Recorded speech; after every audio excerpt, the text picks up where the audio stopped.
କାହାର ଏ ସୁମଧୁର କଣ୍ଠସ୍ୱର ପୁଣି କଟକ ସହରର ନଦୀ ବାଲିରେ? ସେ ସ୍ୱର ପୁଣି ବାଲିଯାତ୍ରାର ଭିଡ଼କୁ ଚିରି ଲୋକଙ୍କୁ ଯେମିତି ପାଗଳ କରିଦେଉଥିଲା। ଦେଖିବା ବେଳକୁ ଜଣେ 70 ବର୍ଷର ବୁଢ଼ା ଲୋକ ନିଜ ପେଟ ପାଇଁ ଗୀତ ଗାଉଥିଲେ। ତାଙ୍କ ଗୀତ ଶୁଣି ଲୋକେ ଯେମିତି ମତୁଆଲା ହେଉଥିଲେ। କିନ୍ତୁ ସେଠାରେ ଛିଡ଼ା ହୋଇଥିବା ଜଣେ ଯୁବକ ସେ ବୁଢ଼ା ଲୋକର କଷ୍ଟକୁ ଅନୁଭବ କରୁଥିଲେ। ଗୀତ ସରିଲା, ଆଉ ବୁଢ଼ା ଲୋକଟି ବି ଟିକେ ଦୂରରେ ଥିବା ଛିଣ୍ଡା ପଲିଥିନ୍ ଘରକୁ ଫେରିଗଲେ। ଯୁବକ ଜଣକ ପିଛା କରି କରି ସେ ବୁଢ଼ା ଲୋକର ଘରକୁ ପଶିଲେ। ଘର ଭିତରର ଦୃଶ୍ୟ ଦେଖି ଯୁବକ ଜଣକ ଆଉ ରହିପାରିଲେନି। ତାଙ୍କୁ ନେଇ ଏକ ବୃଦ୍ଧାଶ୍ରମରେ ରଖେଇଦେଲେ। କିଛି ଦିନ ଏମିତି ବିତିଗଲା। ଦିନେ ରାତିରେ ସେ ବୃଦ୍ଧାଶ୍ରମରେ ବୁଢ଼ା ଲୋକ ଜଣକ ଏମିତି ଏକ ଦୃଶ୍ୟ ଦେଖିଲେ, ଦେଖିକି ତ ଯେମିତି ଚମକି ପଡ଼ିଲେ। ତାଙ୍କ ପାଦ ତଳୁ ମାଟି ଖସିଗଲା। ନିଜ ଆଖିକୁ ସେ ବିଶ୍ୱାସ କରିପାରିଲେନି। ତୁରନ୍ତ ସେ ନିଜ ସ୍ତ୍ରୀଙ୍କୁ ନେଇ ସେଠାରୁ ପଳେଇ ଆସିଲେ। ହେଲେ ସେ ଦୃଶ୍ୟ କ'ଣ ଥିଲା? କ'ଣ ଚାଲିଥିଲା ସେ ବୃଦ୍ଧାଶ୍ରମରେ? କାହିଁକି ବୁଢ଼ାବୁଢ଼ୀ 2 ଜଣ ଅଧା ରାତିରେ ବୃଦ୍ଧାଶ୍ରମ ଛାଡ଼ି ପଳେଇ ଆସିଲେ? ଜାଣିଲେ ଆପଣ ବି? ତେଣୁ ସ୍କିପ୍ ନ କରି ପୁରା ଭିଡ଼ିଓ ଦେଖନ୍ତୁ। କଟକର ବାଲିଯାତ୍ରା ସମୟ। ନଦୀ ବାଲୁକାର ଶେଷ ଭାଗରେ ବାଲିଯାତ୍ରାର ଭିଡ଼କୁ ଚିରି ଜଣେ 70 ବର୍ଷିଆ ବୟସ୍କ ଲୋକଙ୍କ ସୁମଧୁର ସ୍ୱର ଲୋକଙ୍କୁ ପାଗଳ କରୁଥିଲା। 70 ବର୍ଷିଆ ଏହି ବ୍ୟକ୍ତି ଜଣକ ଥିଲେ ସୁଦର୍ଶନ ମହାପାତ୍ର। ଜଣେ ସାଧାସିଧା ମଣିଷ। ସେ କଟକ ସହରର ଗୋଟିଏ ରାସ୍ତାର ପାର୍ଶ୍ୱରେ ନିଜ ସ୍ତ୍ରୀ ସହିତ ରହୁଥିଲେ। ଏମିତି ନୁହେଁ ଯେ ସୁଦର୍ଶନଙ୍କ ପରିବାରରେ କେହି ନାହାନ୍ତି, ବରଂ ତାଙ୍କର ପୁରା ଭରପୁର ପରିବାର ଅଛି। ସେ ପରିବାର ଭିତରେ 2 ପୁଅ, 2 ବୋହୂ ଆଉ ନାତି ନାତୁଣୀ ବି ଅଛନ୍ତି। କିନ୍ତୁ ସେ ନିଜ ପୁଅ ବୋହୂଙ୍କ ବ୍ୟବହାରରେ ଅସନ୍ତୁଷ୍ଟ ହୋଇ ଘର ଛାଡ଼ିକି ପଳେଇ ଆସିଥିଲେ। ଆଉ ସେବେଠୁ ସେ ରାସ୍ତା ପାର୍ଶ୍ୱରେ ଏକ ପାଲ ଟାଣି ରହୁଛନ୍ତି। କେତେବେଳେ ମେଳାରେ, କେତେବେଳେ ଗହଳି ସ୍ଥାନରେ ତ କେତେବେଳେ ମନ୍ଦିରରେ ଗୀତ ଗାଆନ୍ତି। ଆଉ ସେଥିରେ ଯାହା ମିଳେ 2 ପ୍ରାଣୀଙ୍କର କଷ୍ଟେ ମଷ୍ଟେ ଚଳିଯାଏ। ସବୁଠୁ ବଡ଼ କଥା ଥିଲା, ଲୋକେ ତାଙ୍କ ଗୀତକୁ ପୁରା ଉପଭୋଗ କରୁଥିଲେ। ବୟସାଧିକ୍ୟ ସତ୍ତ୍ୱେ ବି ତାଙ୍କ ସ୍ୱର ଅତ୍ୟନ୍ତ ମଧୁର, ଯେମିତି କଣ୍ଠରେ ଯାଦୁ ଭରି ରହିଛି। ଥରେ ସେ ବାଲିଯାତ୍ରାରେ ଗାଉଥିଲେ କି, ଦୁନିଆ ମେ କିତନେ ଗମ୍ ହେ, ମେରା ଗମ୍ କିତନା କମ୍ ହେ। ସେତେବେଳେ କିଛି ଲୋକ ପଚାରିଲେ କି, ବାବା, ଆପଣ ତ ବହୁତ ଭଲ ଗାଉଛନ୍ତି। ସମସ୍ତେ ତାଙ୍କ ଗୀତକୁ ରେକର୍ଡିଂ କରିବାକୁ ଲାଗିଲେ। ଲୋକଙ୍କ ପ୍ରଶ୍ନରେ ସେ କହିଲେ କି, ପୁଅ, ସମୟ ସବୁ ଶିଖେଇ ଦିଏ। ପ୍ରଥମେ ମୁଁ ମୋ ସଉକରେ ଗାଉଥିଲି, ଏବେ ଦୁଃଖୀ ହୋଇ ଗାଉଛି।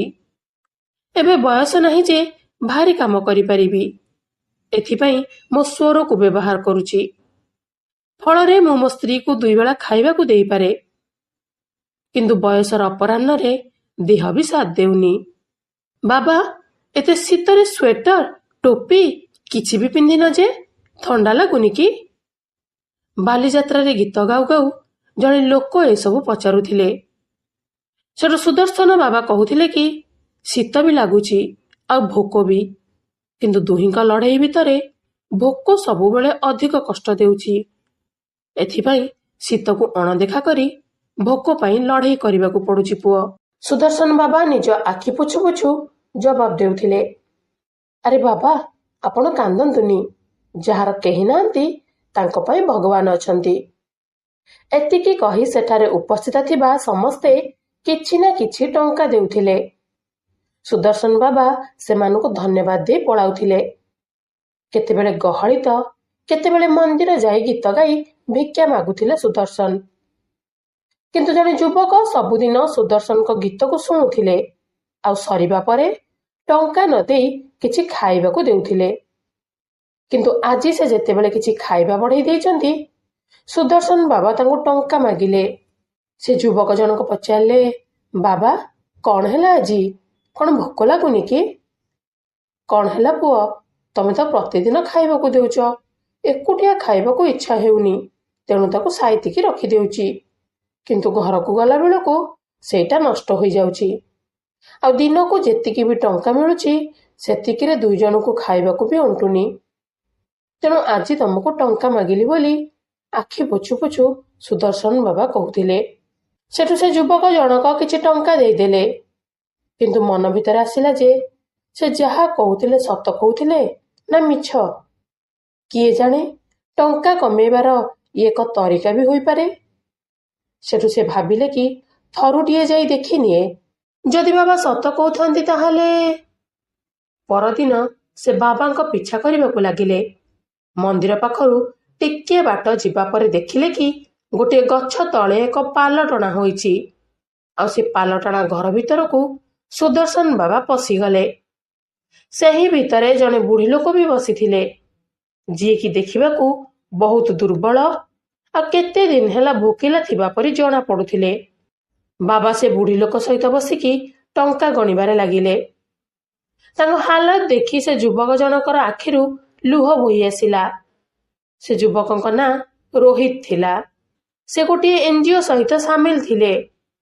ତାଙ୍କ ସଂସ୍ଥାର ଲୋକଙ୍କୁ ତୁରନ୍ତ ଫୋନ କରି ଶୀତ ପୋଷାକ ମଗେଇଲେ। କିଛି ସମୟ ଭିତରେ ଜଣେ ଲୋକ ଶୀତ ବସ୍ତ୍ର ଆଉ ଖାଇବା ଜିନିଷ ନେଇ ସେଠାରେ ପହଞ୍ଚିଗଲେ। ରୋହିତକୁ ଦେଖି ସୁଦର୍ଶନ ବାବା ଟିକେ ଚମକି ପଡିଲେ ଆଉ କହିଲେ କି, କଣ ହେଲା ପୁଅ, ତମେ ଏଠି? ଏଇଆ ଦେଖିବାକୁ ଆସିଛ ଯେ ମୁଁ ମିଛ କହୁଥିଲି କି ସତ? ଆମ ପରି ଗରିବଙ୍କୁ 2 ଓଳି ଖାଇବା ତ ଛାଡ଼, ଦେହ ଲୁଚେଇବାକୁ ବି ଫଟା ପୋଷାକ ମିଳୁନି। କହି କହି ସୁଦର୍ଶନ ବାବା କାନ୍ଦି ପକେଇଲେ। ଆରେ ବାବା, ନାଇଁ ନାଇଁ, ମୁଁ ତ ଆପଣମାନଙ୍କ ପରି ଲୋକଙ୍କୁ ସାହାଯ୍ୟ କରିବାକୁ ଅଛି। ପ୍ରତିଦିନ ମନ୍ଦିର ବାହାରେ ମୁଁ ଆପଣଙ୍କୁ ଦେଖୁଛି, କିନ୍ତୁ ଆଜି ମୁଁ ଆପଣଙ୍କୁ ସାହାଯ୍ୟ କରିବାକୁ ପିଛା କରିଥିଲି। ଏ ନିଅନ୍ତୁ 2 ଜଣଙ୍କ ପାଇଁ ଶୀତ ପୋଷାକ। ଏବେଠୁ ଆପଣମାନେ ଆଉ ଏଇଠି ରହିବେନି, ଚାଲନ୍ତୁ ଆମ ସହିତ। ସୁଦର୍ଶନ ବାବା ଟିକେ ଆଶ୍ଚର୍ଯ୍ୟ ହେଇ ପଚାରିଲେ, ପୁଅ ତମେ ଆମକୁ କୁଆଡେ ନେବା ପାଇଁ କହୁଛ? ରୋହିତ କହିଲେ କି, ଆମ ବୃଦ୍ଧାଶ୍ରମକୁ, ଯେଉଁଠି ଆପଣମାନଙ୍କ ପରି ଆହୁରି କେତେ ଲୋକ ରହୁଛନ୍ତି। ରୋହିତ ତାଙ୍କ ହାତ ଧରି କହିଲେ କି, ସେଠାରେ କିଛି ଅସୁବିଧା ହେବନି।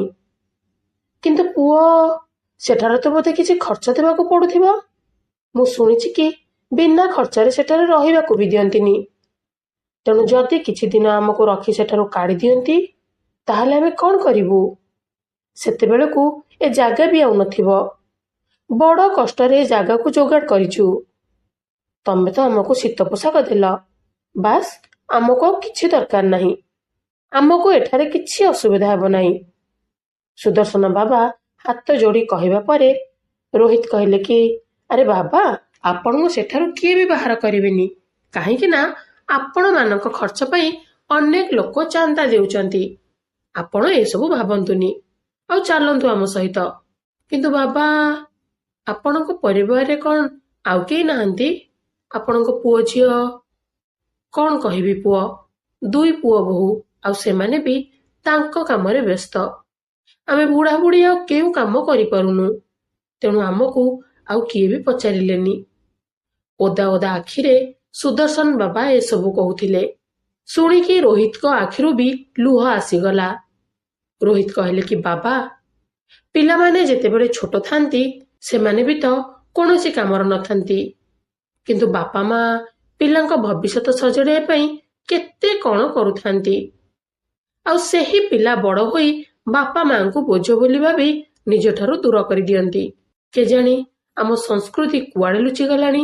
ଏକ ସମୟ ଥିଲା ବାପା ମାଙ୍କ କଥାରେ ପ୍ରଭୁ ଶ୍ରୀରାମଚନ୍ଦ୍ର ରାଜମହଲ ଛାଡି ବନବାସରେ ପଳେଇଲେ। ଆଉ ଏବେର ପିଲାମାନେ ନିଜ ବାପା ମାଙ୍କୁ ବନବାସ କାଟିବା ପାଇଁ ରାସ୍ତା କଡରେ ଛାଡି ଦେଇ ପଳାଉଛନ୍ତି। ରୋହିତ ଦୁଃଖ ଭରା କଣ୍ଠରେ କହିବା ବେଳେ ସୁଦର୍ଶନ ବାବା କହିଲେ କି, ପୁଅ ତମେ ସତ କହିଲ, କିନ୍ତୁ ଆଜିର ଜମାନାରେ ତମେ ବି ତ ଜଣେ ଭଲ ମଣିଷ। ସେଠୁ ରୋହିତ ସେମାନଙ୍କୁ ନେଇ ଆଶ୍ରମରେ ପହଞ୍ଚିଗଲେ, ଯେଉଁ ଆଶ୍ରମରେ ସେମାନଙ୍କ ପାଇଁ ରହିବା ବ୍ୟବସ୍ଥା ଆଗରୁ ହୋଇଯାଇଥିଲା। ଦୁହେଁ ସେଠାରେ ଆରାମରେ ରହିଲେ। ଏମିତି କିଛି ଦିନ ବିତିବା ପରେ ଦିନେ ସୁଦର୍ଶନ ବାବା ଆଶ୍ରମରେ କିଛି ଏମିତି କଥା ଦେଖିଲେ, ଦେଖିକି ଯେମିତି ତାଙ୍କ ପାଦ ତଳୁ ମାଟି ଖସିଗଲା। ସେ ନିଜ ଆଖିକୁ ବିଶ୍ୱାସ କରିପାରିଲେନି। ତୁରନ୍ତ ସେ ରୁମକୁ ପଳେଇ ଆସି ନିଜ ସ୍ତ୍ରୀ ପୁଷ୍ପାଙ୍କୁ କହିଲେ କି, ତୁରନ୍ତ ନିଜ ଜିନିଷ ବାନ୍ଧ, ଆମେ ଚୁପଚାପ ଏଠାରୁ ଏବେ ବାହାରି ଯିବା। କିନ୍ତୁ କାହିଁକି? ରାତି ଏବେ ଏତେ ହୋଇଗଲାଣି ଯେ ଏଇ ସମୟରେ ଆମେ କୁଆଡେ ଯିବା?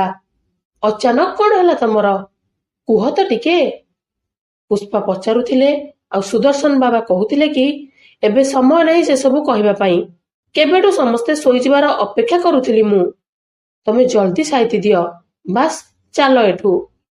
ହଡ଼ବଡ଼େଇ ପୁଣି କହୁଥିଲେ ସୁଦର୍ଶନ ବାବା। ପୁଣି ଦୁହେଁ ରାତିର ଅନ୍ଧାରରେ ସେଠାରୁ ପଳେଇଗଲେ। ଆଉ ସେମାନେ ନିଜ ସ୍ଥାନରେ ପହଞ୍ଚିବା ପରେ ଦେଖିଲେ କି ସେଠାରେ ଥିବା ଗଛଟି କାଟି ଦିଆଯାଇଛି ଆଉ ତା ଜାଗାରେ ଗୋଟେ ପାର୍କିଂ ସ୍ଥାନ କରିଦିଆଯାଇଛି, ଯେଉଁଠି ଏବେ ବଡ ବଡ ଗାଡି ରହୁଛି। ଏବେ ଆମେ କୁଆଡେ ଯିବା କେଜାଣି? ତମର ବି କଣ ହେଉଛି? ଏତେ ଭଲରେ ତ ଆମେ ଥିଲେ। ଖାଇବା ପିଇବା ରହିବାର ଏତେ ଭଲ ବନ୍ଦୋବସ୍ତ କରିଦେଇଥିଲେ ଭଗବାନ, କିନ୍ତୁ ତଥାପି ଏତେ ଶୀତରେ ପୁଣି ଏଠାକୁ ପଳେଇ ଆସିଲ। ସେତେବେଳେ ସୁଦର୍ଶନ ବାବା କହିଲେ କି ପୁଷ୍ପା, ଆମେ ସେଠାରୁ ପଳେଇ ଆସିବାର କାରଣ ଯଦି ତମେ ଜାଣିବ ତାହେଲେ ତମେ ବି କହିବ କି ମୁଁ ଠିକ କରିଛି। ସେଠୁ ପୁଷ୍ପା କହିଲେ କି ଟିକେ ସଫା ସଫା କହୁନ। ସେଠୁ ସୁଦର୍ଶନ ବାବା କହିଲେ କି ଆମକୁ ଯିଏ ଏଠାରୁ ନେଇକି ଯାଇଥିଲା ସେ ଆଉ କେହି ନୁହଁ, ସେ ରାକେଶର ପୁଅ। ତମେ ଜାଣିଛ ଯେ ରାକେଶ ଆମ ସହିତ କଣ କଣ କରିଛି ଆଉ କଣ କରିବାକୁ ବି ଭାବୁଥିଲା। ଏବେ ନିଜ ପୁଅକୁ ବି ଶିଖେଇ ଦେଇଥିବ। ଥରେ ସିନା ସେଠୁ ପଳେଇ ଆସିଥିଲେ, କିନ୍ତୁ ବାରମ୍ବାର ତ ଆସିପାରିବନି। ମୁଁ ତ କହୁଛି ଆମେ ସହର ଛାଡିକି ପଳେଇବା ଉଚିତ। ସୁଦର୍ଶନ ବାବା କହିବା ପରେ ପୁଷ୍ପା କହିଲେ କି ସତରେ ସେ କଣ ରାକେଶର ପୁଅ କି? କିନ୍ତୁ ତମେ କେମିତି ଜାଣିଲ? ଯେତେବେଳେ ଆମେ ତାକୁ ଶେଷ ଥର ପାଇଁ ଦେଖିଥିଲେ ସେତେବେଳେ ତ ସେ ବହୁତ ଛୋଟ ଥିଲା, ପୁଣି ତାକୁ ତମେ କେମିତି ଚିହ୍ନିଲ? ସେଠୁ ସୁଦର୍ଶନ ବାବା କହିଲେ କି ସେଦିନ ସେ ବୃଦ୍ଧାଶ୍ରମ ଗେଟ୍ ପାଖରେ କାହା ସହିତ କଥା ହେଉଥିଲା। ମୁଁ ଦେଖିବା ବେଳକୁ ସେ ରାକେଶ ଥିଲା। ସେଠାର ଲୋକଙ୍କୁ ପଚାରିବାରୁ ସେମାନେ କହିଲେ କି ଇଏ ହେଉଛି ରାକେଶର ପୁଅ। ଆଉ ମତେ ବୁଝିବାକୁ ଡେରି ହେଲାନି ଯେ ପୁଅ ମତେ ଏତେ ମିଠା ମିଠା କଥା କାହିଁକି କହୁଥିଲା। ନିଶ୍ଚୟ ତା ବାପା ଏଠକୁ ପଠାଇଥିବ। ସୁଦର୍ଶନ ବାବାଙ୍କ କଥା ଶୁଣି ପୁଷ୍ପା କହିଲେ କି ହଁ ଯେ ସେ ଯୋଉ ବୃଦ୍ଧାଶ୍ରମକୁ ନେଇକି ଯାଇଥିଲା ସେଇଟା ତ ସତ ଥିଲା ନା? ତ ଏଥିରେ କଣ ଅଛି ପୁଷ୍ପା? ଏବେ ଆମର ବିଶ୍ୱାସ ଜିତିବା ପାଇଁ ତାକୁ ଏସବୁ କରିବାକୁ ହିଁ ପଡୁଛି ନା। ଆଉ କିଏ ଜାଣିଛି ଏହାପରେ ସେମାନେ ଆମର ଖରାପ କରିବାକୁ ହିଁ ଭାବୁଥିବେ ବୋଲି। ଚାଲ ପୁଷ୍ପା ଜଲ୍ଦି କର, ଆମକୁ ରାତାରାତି ଏ ସହର ଛାଡିବାକୁ ପଡିବ। ଡରି ଡରି ପୁଷ୍ପା କହିଲେ କି ଲାଗୁଛି ବୁଢା ଅବସ୍ଥାରେ ତମ ମୁଣ୍ଡ ଖରାପ ହୋଇଗଲାଣି ବୋଲି। ଆମ ବୟସ ଅଛି କି ଆମେ ପାଦରେ ଚାଲି ଚାଲି ସହରରୁ ଯାଇପାରିବା, ସେଇଟା ବି ରାତି ଅନ୍ଧାରରେ? ଆମକୁ ଚୋର ଭାବିକି ରାସ୍ତାରେ ପୋଲିସ ଅଟକାଇ ଦେବ ଯଦି? ପୁଷ୍ପାଙ୍କ କଥା ଶୁଣିକି ସୁଦର୍ଶନ ବାବା କହିଲେ କି ତମର ଏକଥା ବି ସତ। ଚାଲ ଏ ରାସ୍ତା ସାଇଡରେ ଟିକେ ଆରାମ କରିନେବା, ସକାଳ ହେବା ମାତ୍ରେ ବାହାରି ପଡିବା। ଏତିକି କହି ସୁଦର୍ଶନ ବାବା ଆଉ ତାଙ୍କ ସ୍ତ୍ରୀ ରାସ୍ତା କଡ଼ରେ ବସିଗଲେ ଆଉ ତାଙ୍କର ପୁରୁଣା ସ୍ମୃତିରେ ହଜିଗଲେ। ଦୁଇ ଭାଇଙ୍କ ପରିବାର ଏକାଠି ରହୁଥିଲେ। ସୁଦର୍ଶନ ବାବାଙ୍କର ସହରରେ ଏକ ବହୁତ ବଡ଼ ଡ୍ରେସ୍ ଶୋରୁମ ଥିଲା। ସୁଦର୍ଶନ ଓ ତାଙ୍କ ପୁଅମାନେ ବି ତାଙ୍କୁ ସହଯୋଗ କରୁଥିଲେ। ଶୋରୁମରେ ସବୁବେଳେ ଏତେ ଭିଡ଼ ରହୁଥିଲା ଯେ ସେମାନଙ୍କୁ ଖାଇବା ପିଇବା ପାଇଁ ବି ସମୟ ମିଳୁନଥିଲା। ଲୋକମାନେ ଦୂର ଦୂରାନ୍ତରରୁ ଆସୁଥିଲେ ତାଙ୍କ ଶୋରୁମରୁ ପୋଷାକ ନେବା ପାଇଁ। ଧନର କୌଣସି ଅଭାବ ନଥିଲା। ଘରେ ଚାକର ବାକର କାମ କରୁଥିଲେ, କିନ୍ତୁ ଖାଇବା ନିଜେ ପୁଷ୍ପା ତିଆରି କରୁଥିଲେ। ତାଙ୍କ ଦେହ ବି ଭଲ ରହୁନଥିଲା। ସମୟ ଏମିତି ବିତୁଥିଲା ଆଉ ଦୁଇ ପୁଅଙ୍କ ବିବାହ ବି ହୋଇଗଲା। ସୀମା ଆଉ ସୁପ୍ରିୟା ପ୍ରଥମେ ତ ମିଳିମିଶି ରହୁଥିଲେ, ଧୀରେ ଧୀରେ ପରସ୍ପର ଭିତରେ ଲଢ଼େଇ ଝଗଡ଼ା ଆରମ୍ଭ ହୋଇଗଲା ଆଉ ପରିବାର ଭିତରୁ ଭିତରୁ ଦୁର୍ବଳ ହୋଇଯାଉଥିଲା। କଥା କଥାରେ ଝଗଡ଼ା ହେଉଥିଲା। ଏସବୁ ଦେଖିକି ସୁଦର୍ଶନଙ୍କ ଦେହ ଖରାପ ହେବାକୁ ଲାଗିଲା ଆଉ ସେ ଜଲ୍ଦି ବିଛଣାରେ ପଡ଼ିଗଲେ। ଏହାପରେ ହାଲତ ତ ଆହୁରି ଖରାପ ହୋଇଗଲା। ଦୁଇ ଭାଇ ଶୋରୁମ ଟଙ୍କା ଚୋରେଇବାକୁ ଆରମ୍ଭ କରିଦେଲେ ଆଉ ଶୋରୁମର ବହୁତ ବଡ଼ କ୍ଷତି ହେବାରେ ଲାଗିଲା। ଶେଷରେ ଶୋରୁମକୁ ବନ୍ଦ କରିବାକୁ ପଡ଼ିଲା। ଏସବୁ ଦେଖି ସୁଦର୍ଶନ ବାବା ସମସ୍ତଙ୍କୁ ଅଲଗା ରହିବା ପାଇଁ କହିଲେ ଆଉ ସେ ଘରେ ସମସ୍ତେ ଅଲଗା ଅଲଗା ହୋଇଗଲେ। ପ୍ରଶ୍ନ ଉଠିଲା କି ମା ବାପା କେଉଁଠି ରହିବେ? ଦୁଇ ପୁଅ ସେମାନଙ୍କ ଦାୟିତ୍ୱ ନେବାକୁ ମନା କରିଦେଲେ। ଯେଉଁ ଶୋରୁମ ସୁଦର୍ଶନଙ୍କୁ ଏତେ ସଫଳ କରିଥିଲା, ଆଜି ସେ ଶୋରୁମର ନାଁ ହିଁ ନଥିଲା। ଦୁଇ ଭାଇ ସୋରୁମ ଟଙ୍କା ଚୋରି କରି କିଛି ଦିନ ଯାଏ ଚଳିଗଲେ। ଏବେ ଏବେ ସୁଦର୍ଶନ ବିଛଣାରୁ ଉଠିଥିଲେ। ସେ ବହୁତ ଦିନ ହେଲା ନିଜର ରୋଗ ପାଇଁ ବହୁତ ଟଙ୍କା ଖର୍ଚ୍ଚ କରିସାରିଥିଲେ। ସେଠୁ ଦୁଇ ଭାଇ ନିଷ୍ପତ୍ତି କଲେ କି ସେମାନେ ବାପା ମାଙ୍କର 3 ମାସ ଲେଖାଏଁ ଖାଇବା ପିଇବା ବୁଝିବେ। ସୁଦର୍ଶନ ନିଜ ପରିବାରର ଏମିତି ହାଲାତ ଦେଖି କାନ୍ଦୁଥିଲେ। ବଡ଼ ପୁଅ ବୋଉଙ୍କର ପ୍ରଥମେ ପାଳି ଆସିଲା, କିନ୍ତୁ ସୀମା ତ ତାଙ୍କୁ ସବୁବେଳେ ଚିଡୁଥିଲେ। ପୁଷ୍ପା ବି ଭାବୁଥିଲେ କି କେଜାଣି ସେମାନେ ଏମିତି କଣ କରିଦେଲେ ଯେ ବୋହୂ ସେମାନଙ୍କ ସହିତ ଏମିତି ବ୍ୟବହାର କରୁଛି। ପୁଷ୍ପା ବର୍ଷ ବର୍ଷ ଧରି ସେମାନଙ୍କ ଖାଇବା ପିଇବା କଥା ବୁଝୁଥିଲେ, କିନ୍ତୁ ଆଜି ସେମାନେ ନିଜ ଘରେ ଅତିଥି ହୋଇଯାଇଥିଲେ। ଦିନେ ସକାଳୁ ସୀମା ପୁଷ୍ପାଙ୍କୁ କହିଲେ, ଦେଖ ମା, ଆମେ ତ ଧନୀ ଲୋକ ନୁହଁ, ତେଣୁ ଏମିତି ବସିକି ଖାଇବାର ତ କୌଣସି ପ୍ରଶ୍ନ ଉଠୁନି। ଘରର ସବୁ କାମ ତମେ କରିବ, ଆଉ ବାହାର କାମ ବାବା କରିବେ, ତାହେଲେ ତମକୁ ଖାଇବାକୁ ମିଳିବ। ପୁଷ୍ପା ଚୁପଚାପ ମୁଣ୍ଡ ହଲେଇ ବୋହୂର କଥା ଶୁଣି ଚୁପଚାପ ରୋଷେଇ ଘରକୁ ପଳାଉଥିଲେ। ଦିନ ସାରା କାମ କରିବା ପରେ ବି ଖାଇବା ବେଳକୁ ସୀମା କହୁଥିଲେ କି କେଜାଣି କିଛି ଲୋକ ନିଜର ଭଲ ଭାଗ୍ୟ ନେଇ ଆସିଥାନ୍ତି, ବସିକି ତାଙ୍କୁ ଫ୍ରିରେ ଖାଇବାକୁ ମିଳିଯାଉଛି, ଆଉ ତାଙ୍କୁ ଖାଇବାକୁ ଦେଇ ନିଜେ ପେଶି ହୋଇଯାଉଛୁ। ସକାଳ ଚା ବ୍ୟତୀତ ଯଦି ଆଉ କେତେବେଳେ ଚା ମାଗି ଦିଅନ୍ତି ତ ତାହେଲେ ବହୁତ କିଛି ଶୁଣିବାକୁ ପଡୁଥାଏ ପୁଷ୍ପାଙ୍କୁ। କେତେବେଳେ ଯଦି ନିଜେ ନିଜେ ଖାଇବା ନେଇ ଆସନ୍ତି ତ ବୋହୂ ତାଙ୍କ ହାତରୁ ଛଡେଇ ନେଇ ଆସନ୍ତି, ଆଉ ମାରିବାକୁ ବି ପଛାଏନି। ବିଚାରୀ ପୁଷ୍ପା ସବୁ ସହି ନିଅନ୍ତି। ଏମିତି ଦିନ ବିତିବାକୁ ଲାଗିଲା। ଦୁହେଁ ତ ଆହୁରି ବଦମାସ ଓ ଅଭଦ୍ର ହୋଇଯାଇଥିଲେ। ଏବେ ତ ଦିନେ ଛଡା ଦିନେ ଖାଇବାକୁ ଦେଉଥିଲେ। କହୁଥିଲେ କି ରୋଜଗାର ଏତେ ହେଉନି ଯେ ତମ ଦୁହିଁଙ୍କୁ ବସିକି ଖୁଆଇବୁ, କିନ୍ତୁ ସେମାନେ ବାହାରୁ ଖାଇବା ନେଇ ଆସି ରୁମ ଭିତରେ ଖାଆନ୍ତି। ସୁଦର୍ଶନ ଓ ପୁଷ୍ପା ଅଲଗା ଅଲଗା କାନ୍ଦୁଥିଲେ, କେବେ ବି ପରସ୍ପର ପାଖରେ କାନ୍ଦୁ ନଥିଲେ। ପୁଣି ପାଳି ଆସିଲା ସାନ ପୁଅ ଓ ବୋହୂଙ୍କର। ଏବେ ସୁଦର୍ଶନ ଓ ପୁଷ୍ପା ସାନ ପୁଅ ବୋହୂକୁ ନେଇ ବହୁତ ଆଶାବାଦୀ ଥିଲେ, କିନ୍ତୁ ସାନ ପୁଅ ବୋହୂ ସେମାନଙ୍କୁ ଖାଲିରେ ନ ବସେଇ ସେମାନଙ୍କୁ କାମରେ ଲଗାଇ ଟଙ୍କା ରୋଜଗାର କରିପାରୁଥିଲା। ସାନ ପୁଅ ବାପାଙ୍କୁ କହିଲା କି ବାବା, ତମେ ଜାଣିଛ ଆମର ସୋରୁମ ତ ଏବେ ବନ୍ଦ ହୋଇଗଲାଣି, ଆଉ ମୁଁ ଏବେ ସୋରୁମକୁ ପୁଣି ଖୋଲିବାକୁ ଚାହୁଁଛି। ଯଦି ତମେ ମୋ ସାଥ ଦେବ ତ ଆମେ ପୁଣି ସେ ସୋରୁମକୁ ଖୋଲି ପାରିବା। ବାବା, ବଡ ଭାଇ ତମ ଦୁହିଁଙ୍କୁ ବହୁତ କଷ୍ଟ ଦେଇଛି, ଆଉ ମୁଁ ଏଥିପାଇଁ ଚାହୁଁଛି କି ତମେ ତାଙ୍କ ପାଖକୁ ଆଉ ନ ଯିବା ପାଇଁ।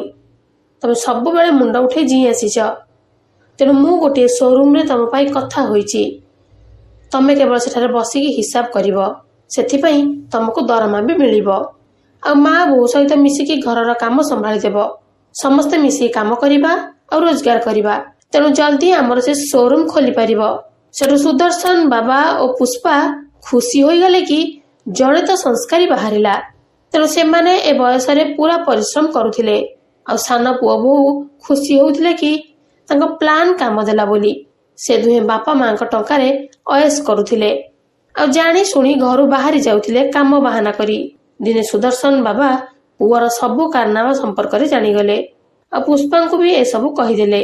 ଯେତେବେଳେ ପୁଅର କାରନାମା ସମ୍ପର୍କରେ ବୋହୂକୁ କହିବା ପାଇଁ ଗଲେ, ସେଠି କିଛି ଏମିତି ଶୁଣିଲେ ଯେ ତାଙ୍କ ପାଦ ତଳୁ ମାଟି ଖସିଗଲା। ପୁଅ କହୁଥିଲା କି ସୁପ୍ରିୟା, ତମ ବୁଦ୍ଧିକୁ ତ ଯେତେ ପ୍ରଶଂସା କଲେ ବି କମ ହେବ। ଭାଇ ତ ତାଙ୍କୁ ବୋଝ ଭାବିକି ସବୁ ଟଙ୍କା ଖର୍ଚ୍ଚ କରୁଥିଲେ, କିନ୍ତୁ ଆମେ ସେମାନଙ୍କ ଟଙ୍କାରେ ଚଳୁଛେ। ସେମାନେ ଖଟୁଛନ୍ତି, ଆମେ ଆରାମ କରୁଛେ। ବାସ୍ ସେମାନଙ୍କୁ ଏମିତି ଉଲ୍ଲୁ ବନେଇକି ପୁରା ଘର ଓ ସୋରୁମ ଜମି ଆମ ନାଁରେ କରେଇ ନବା। ଯଦି ବାବା ମା କିଛି କରନ୍ତି ତାହେଲେ ଆମେ ତାଙ୍କୁ ଘରୁ ବାହାର କରିଦବା, ନହେଲେ ପାଗଳଖାନା ପଠେଇଦବା। ବାସ୍ ଥରୁଟିଏ ସେ ସୋରୁମ ଜମି ମିଳିଯାଉ। ଏତିକି କହି ଦୁହେଁ ହସିବାକୁ ଲାଗିଲେ। ସୁଦର୍ଶନ ଓ ପୁଷ୍ପା ନିଜ ପୁଅ ବୋହୂର ମୁହଁରୁ ଏମିତି କଥା ଶୁଣି ତୁରନ୍ତ ଘର ଛାଡି ପଳେଇ ଆସିଲେ, ଆଉ ସେମାନେ ତାଙ୍କ ପୁଅର ମୁହଁ ଚାହିଁବା ପାଇଁ ବି ଚାହୁଁନଥିଲେ। ଆଉ ସେବେଠୁ ସେ ରାସ୍ତା ପାର୍ଶ୍ୱରେ ହିଁ ରହି ଆସୁଥିଲେ। ସେଦିନ ରାତିରେ ସେମାନେ ରାସ୍ତା ପାର୍ଶ୍ୱରେ କଟାଇବା ପରେ ଯେତେବେଳେ ସକାଳୁ ଆଖି ଖୋଲିଲେ, ସାମ୍ନାରେ ରୋହିତ ଛିଡା ହୋଇଥିଲା। ରୋହିତକୁ ଦେଖି ତାଙ୍କର ହୋସ ଉଡ଼ିଗଲା। ସେମାନେ କିଛି କହିବା ଆଗରୁ ରୋହିତ କହୁଥିଲେ କି କଣ ହେଲା ଜେଜେବାବା, ସେଠାରୁ କାହିଁକି ପଳେଇ ଆସିଲ? କଣ ଭାବୁଛ କି ବଡ ପୁଅର ପୁଅ ବୋଲି ମୁଁ ବି ସେମିତି ଖରାପ ହୋଇଥିବି? ଜେଜେବାବା ଶବ୍ଦ ଶୁଣି ଦୁହେଁ ଆଶ୍ଚର୍ଯ୍ୟ ହୋଇ ରୋହିତକୁ ଅନେଇବାରେ ଲାଗିଲେ। ରୋହିତ ନିଜ ଜେଜେବାବାଙ୍କୁ କୁଣ୍ଢେଇ ପକାଇ କାନ୍ଦି ପକାଇଲେ। ଜେଜେବାବା, ମୁଁ ଆରମ୍ଭରୁ ଜାଣିଥିଲି କି ତମେ ମୋ ଜେଜେବାବା ବୋଲି, କାହିଁକି ନା ମୁଁ ତମମାନଙ୍କର ଫଟୋ ଦେଖିଥିଲି। ତମକୁ ଅଜଣା ହୋଇ ଭେଟିଥିଲି, କାରଣ ମୁଁ ଜାଣିଥିଲି କି ତମେ ମୋ ବାପା କିଏ ବୋଲି ଜାଣିବା ପରେ ସେଠାରୁ ପଳେଇ ଆସିବ। କିନ୍ତୁ ଜେଜେବାବା, ଯେମିତି ତମେ ଜାଣିଲ କି ମୋ ବାପା କିଏ, ସେମିତି ତମେ ଜାଣି ଦେଇଥାନ୍ତ କି ମୁଁ ଆଉ ସେମାନଙ୍କ ସହିତ ରହୁନି ବୋଲି। ତମ ଉପରେ ଅତ୍ୟାଚାର ମୁଁ ଦେଖିଛି। ସେତେବେଳେ ମୁଁ ଛୋଟ ଥିଲି ବୋଲି କିଛି କହିପାରୁନଥିଲି।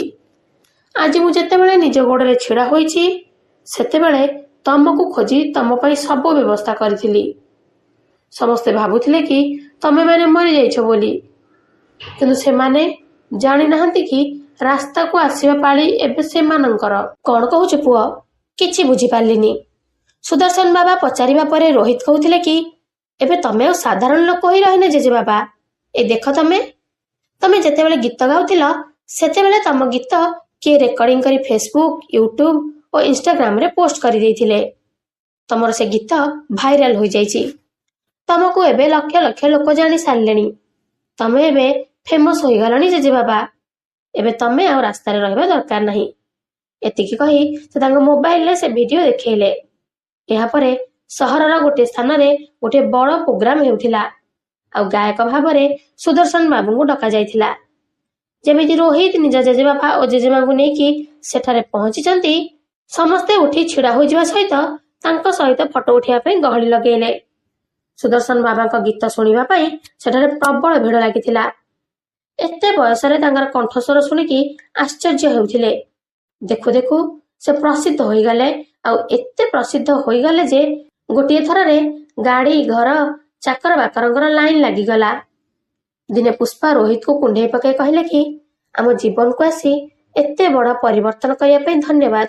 ସେଠୁ ସୁଦର୍ଶନ ପଚାରିଲେ କି ସେଦିନ ତ ବାପା ତତେ କଣ କହୁଥିଲେ? ରୋହିତ କହିଲେ କି ଜେଜେବାବା, ମୁଁ ଆମ ଘର ଛାଡ଼ିବା ପରଠାରୁ ବାବା ମୋତେ ପ୍ରାୟତଃ ଫେରାଇ ନେବା ପାଇଁ ଚେଷ୍ଟା କରି ଆସୁଛନ୍ତି। ହେଲେ ଜେଜେବାବା, ସେ କଥା ଛାଡ଼। ଏବେ ଆମେ ସେଠାକୁ ଯାଇ ଆଗ ସେମାନଙ୍କୁ ହଟେଇବାକୁ ପଡ଼ିବ। ଏବେ ସେମାନେ ବି ଜାଣନ୍ତୁ, ଯେଉଁ ବାପା ମାଙ୍କୁ ବୋଝ ଭାବିକି ଫୋପାଡ଼ି ଦେଉଥିଲେ, ଆଜି ସେହି ବାବାଙ୍କର ଗୋଟେ ଝଲକ ପାଇବା ପାଇଁ ଲୋକେ କେତେ ବ୍ୟାକୁଳ ବୋଲି। ଏବେ ସେମାନଙ୍କୁ ଦଣ୍ଡ ଦେବାର ସମୟ ଆସିଯାଇଛି।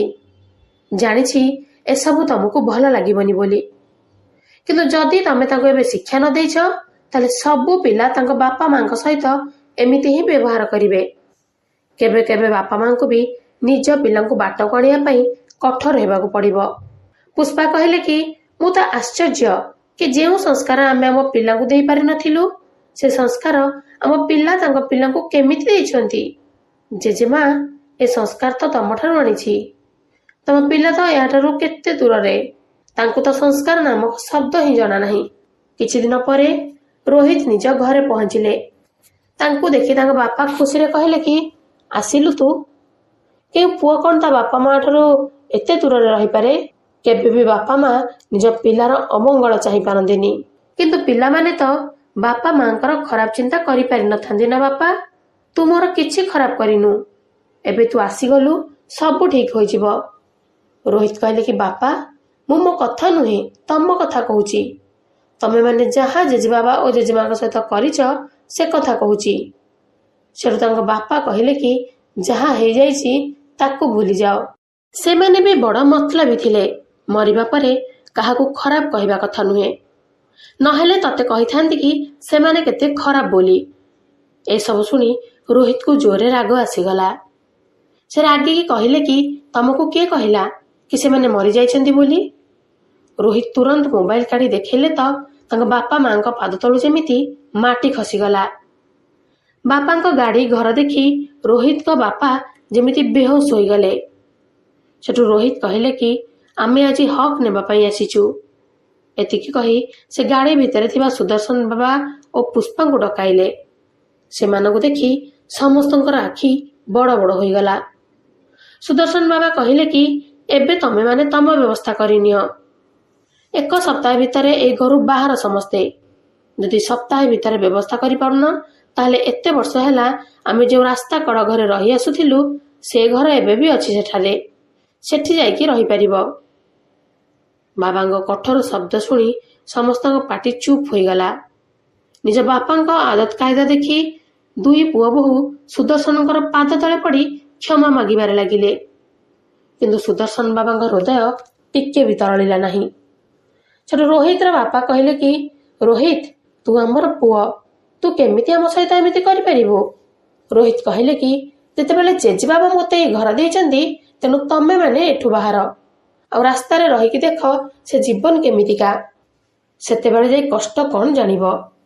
ବିନା ଟଙ୍କାରେ ଏତେ ଶୀତରେ ରାସ୍ତା କଡ଼ରେ ପଡ଼ି ରହିବା କେତେ କଷ୍ଟଦାୟକ। ଯଦି ଆଜି ତମମାନଙ୍କୁ ଦଣ୍ଡ ନ ମିଳେ, ତାହେଲେ ଆଜିର ପିଲାମାନେ ତାଙ୍କ ବାପାଙ୍କ ସହିତ ଏମିତି କରୁଥିବେ। ଏତିକି କହି ରୋହିତ ନିଜ ଜେଜେବାବା ଓ ଜେଜେମାଙ୍କ ସହିତ ଗାଡ଼ିରେ ବସି ପଳେଇଲେ। କିଛି ଦିନ ପରେ ରୋହିତ ନିଜ ଅର୍ଥରେ ଶୋରୁମ ଜମିରେ ଏକ ବହୁତ ବଡ଼ ବୃଦ୍ଧାଶ୍ରମ କରିନେଲେ। ସେ ବୃଦ୍ଧାଶ୍ରମର ଦାୟିତ୍ୱ ସୁଦର୍ଶନ ବାବା ଓ ପୁଷ୍ପା ନେଲେ। ସେମାନେ ସେ ରାସ୍ତା କଡ଼ରେ ରହି ଯେଉଁ କଷ୍ଟ ପାଇଥିଲେ, ଯେମିତି ଆଉ କିଏ ନ ପାଆନ୍ତୁ, ସେହି ଉଦ୍ଦେଶ୍ୟରେ ବୃଦ୍ଧାଶ୍ରମ ଖୋଲା ଯାଇଥିଲା। ତ କାହାଣୀଠାରୁ କ'ଣ ଶିଖିବାକୁ ମିଳିଲା, କମେଣ୍ଟ ବକ୍ସରେ ନିଶ୍ଚୟ ଜଣାଇବେ। ଭିଡ଼ିଓ ଭଲ ଲାଗିଥିଲେ ଲାଇକ୍ ସେୟାର କରିବା ସହିତ ଚ୍ୟାନେଲକୁ ସବସ୍କ୍ରାଇବ କରିଦେବେ। ଆଉ ହଁ, ବେଲ୍ ଆଇକନକୁ ଅନ୍ କରିବାକୁ ଜମା ବି ଭୁଲିବେନି। ଧନ୍ୟବାଦ।